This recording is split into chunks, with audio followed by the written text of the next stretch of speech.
ಇನ್ನು ಮುಂದಿನ ಸುದ್ದಿ ಯಾವುದಿದೆ ಅಂತ ಗಮನಿಸೋದಾದ್ರೆ, ನಟ ದರ್ಶನ್ ಬೇಲ್ ಅರ್ಜಿ ವಿಚಾರಣೆ ನಾಳೆಗೆ ಮುಂದಕ್ಕೆ ಹೋಗಿದೆ.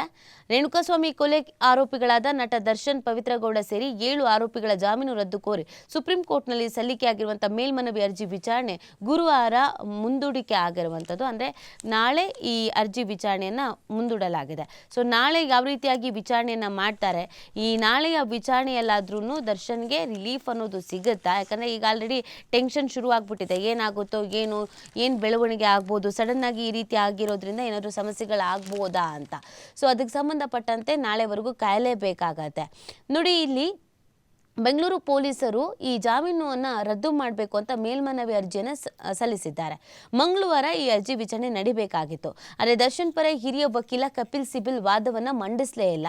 ಅವರು ಗೈರಾದಂಥ ಕಾರಣಕ್ಕಾಗಿ ಸಿದ್ಧಾರ್ಥ್ ದಾವೆ ಕೋರ್ಟ್ಗೆ ಹಾಜರಾದರು.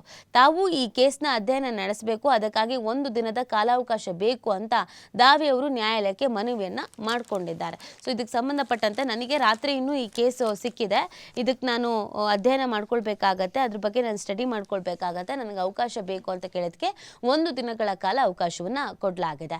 ಸೊ ಕಪಿಲ್ ಸಿಬಲ್ ಅವರು ಬೇರೆ ಒಂದು ಕೇಸಸನ್ನು ಅಟೆಂಡ್ ಮಾಡಬೇಕಾಗಿದೆ, ಆ ಕಾರಣಕ್ಕಾಗಿ ಎಮರ್ಜೆನ್ಸಿ ಈ ಕೇಸನ್ನು ಅಟೆಂಡ್ ಮಾಡೋದಕ್ಕಾಗಲ್ಲ ಅಂತ ಹೇಳ್ತಾ ಇದ್ದಾರೆ. ಅಂದರೆ ಕಪಿಲ್ ಸಿಬಲ್ ಅವರು ಈ ವಾದದಿಂದ ಅಥವಾ ಈ ಪ್ರಕರಣದಿಂದ ಹಿಂದೆ ಸರಿದಿದ್ದಾರೆ ಸದ್ಯಕ್ಕೆ. ಸೊ ಹಾಗಾಗಿ ಈಗ ಹೊಸಬ್ರು ನೇಮಕ ಆಗಿರುವಂಥ ಹಿನ್ನೆಲೆಯಲ್ಲಿ ಅವರು ಕೇಸ್ ಹಿಸ್ಟರಿ ಅಂತ ನೋಡಬೇಕಾಗತ್ತೆ, ಏನಾಗಿದೆ, ಏನು ಎತ್ತ ಏನು ಅಂತ. ಸೊ ಅದಕ್ಕೆ ಸಂಬಂಧಪಟ್ಟಂತೆ ಅವರು ಅವಕಾಶ ಕೇಳಿದ್ದಾರೆ. ಇವತ್ತು 1ನೇ ದಿನ ಅವಕಾಶ, ಇವತ್ತು ಕಂಪ್ಲೀಟಾಗಿ ಸ್ಟಡಿ ಮಾಡಬೇಕಾಗತ್ತೆ. ನಾಳೆ ಬೇಲ್ ಕ್ಯಾನ್ಸಲ್ ಆಗತ್ತಾ, ಯಥಾಸ್ಥಿತಿ ಮುಂದುವರಿಯತ್ತಾ, ಬೇಲ್ ಕ್ಯಾನ್ಸಲ್ ಆದರೆ ಮತ್ತೆ ನಟ ದರ್ಶನ್ ಜೈಲಿಗೆ ಹೋಗ್ತಾರಾ, ಏನು ಎತ್ತ ಅನ್ನೋದು ಗೊತ್ತಾಗಲಿದೆ. ಸಹಜವಾಗಿ ಇದೊಂದು ಹೈ ಟೆನ್ಷನ್ ಆಗಿರೋದು ಢವ ಶುರು ಆಗಿರುತ್ತೆ. ಯಾಕಂದರೆ ಕಪಿಲ್ ಸಿಬಲ್ ಅವರು ಹಿರಿಯ ವಕೀಲರು, ಅವರ ವಾದ ಹೇಗಿರುತ್ತೆ ಅಂತ ಬೇರೆ ಬೇರೆ ಪ್ರಕರಣದಲ್ಲೆಲ್ಲ ಗಮನಿಸಿ ಆಗಿದೆ. ಅವರೇ ಇದ್ದರೆ ಬೇಲ್ ಸಿಗುವಂಥ ಸಾಧ್ಯತೆ ಭಾಳಷ್ಟು ಇರುತ್ತೆ ಅಂತ ನಂಬಿಕೊಳ್ಳಲಾಗಿತ್ತು. ಬಟ್ ಈಗ ಅವರು ಬೇರೆ ಕೇಸನ್ನು ನಾನು ಅಟೆಂಡ್ ಮಾಡಲೇಬೇಕು ಅನ್ನುವಂಥ ನಿಟ್ಟಿನಲ್ಲಿ ಈ ಕೇಸನ್ನು ಕೈ ಬಿಟ್ಟಿದ್ದಾರೆ ಸದ್ಯದ ಮಟ್ಟಿಗೆ. ಸೊ ಅನಿವಾರ್ಯ ಪರಿಸ್ಥಿತಿಯಲ್ಲಿ ಇದೀಗ ಈ ಕೇಸನ್ನು ಸಿದ್ಧಾರ್ಥ್ ದವೆ ಅವರು ವಹಿಸ್ಕೊಂಡಿದ್ದಾರೆ. ಇಮಿಡಿಯೇಟ್ ಆಗಿ ಈ ಕೇಸನ್ನು ತೆಗೆದುಕೊಂಡಿರುವಂಥ ಹಿನ್ನೆಲೆಯಲ್ಲಿ ಅವರು ಇದನ್ನು ಕಂಪ್ಲೀಟ್ ಆಗಿ ಸ್ಟಡಿ ಮಾಡಬೇಕಾಗತ್ತೆ. ಬೇಲ್ ಯಾಕೆ ಬೇಕು ಅನ್ನೋದ್ರ ಬಗ್ಗೆ, ಆಮೇಲೆ ಸಾಕ್ಷಿಗಳು ಏನು ಹೇಳಿದೆ ಅನ್ನೋದ್ರ ಬಗ್ಗೆ, ಪೊಲೀಸರ ಲೋಪದೋಷಗಳು ಏನಿದೆ ಅನ್ನೋದ್ರ ಬಗ್ಗೆ ಪ್ರತಿ ಒಂದನ್ನು ಕೂಡ ಸ್ಟಡಿ ಮಾಡಬೇಕಾಗತ್ತೆ. ಅದು ಲಿಖಿತ ರೂಪದಲ್ಲಿ ನಿಮ್ಮ ವಾದವನ್ನು ಮಂಡಿಸಿ ಅಂತ ಸುಪ್ರೀಂ ಕೋರ್ಟ್ ಹೇಳಿದೆ. ಮೊದಲಿಗೆ ಲಿಖಿತ ರೂಪದಲ್ಲಿ ಅವರು ವಾದವನ್ನು ಮಂಡಿಸಬೇಕಾಗತ್ತೆ.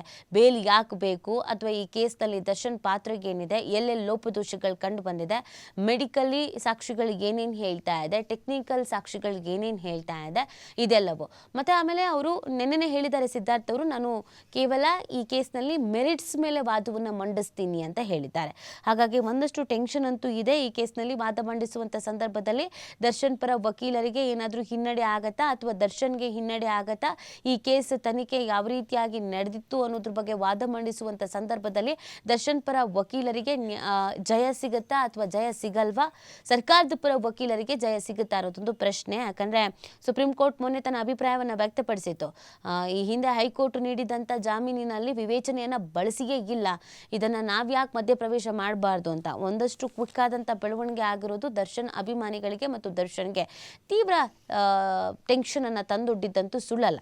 ಹಾಗಾಗಿ ಏನಾಗುತ್ತೆ ಅನ್ನೋದು ನಾಳೆವರೆಗೂ ಕಾಯಲೇಬೇಕಾಗತ್ತೆ. ನಾಳೆ ಗೊತ್ತಾಗುತ್ತೆ ಈ ಕೇಸ್ನಲ್ಲಿ ಏನು ನಿರ್ಧಾರವನ್ನು ಮಾಡಲಾಗುತ್ತೆ ಅಂತ.